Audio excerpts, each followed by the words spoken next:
সিরিয়ালে যেসব কাণ্ড কারখানা হয়। গাদা শোনো একটু এইদিকে। হ্যাঁ সরি বাবু, আপনি ডাকছিলেন আমাকে?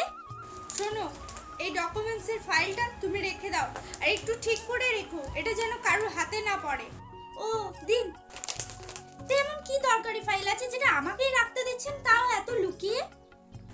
এইবারের দলিলে যত ডকুমেন্টস এতেই আছে। আমার বাবা যে তোমার সাথে আমার ছোট থেকে বিয়েটা ঠিক করেছে, ওটার ফাইলটাও এতেই আছে। তাই এটা যেন কারো হাতে না পড়ে, তাহলে খুব ক্ষতি হয়ে যাবে। তাই ঠিক করে রেখে দিও।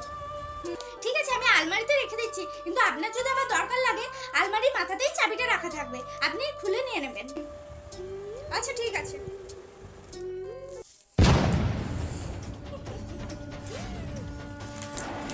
এই পেপারগুলোর জন্যই অভিক আমাকে বিয়ে করেনি। এতদিনের অপেক্ষা আমার সব জল ঢেলে দিয়েছে এই পেপারগুলোর জন্য। আর আমার সামনে আমাকে কোণে সাজিয়ে ও গাঁদাকে বিয়ে করে নিল।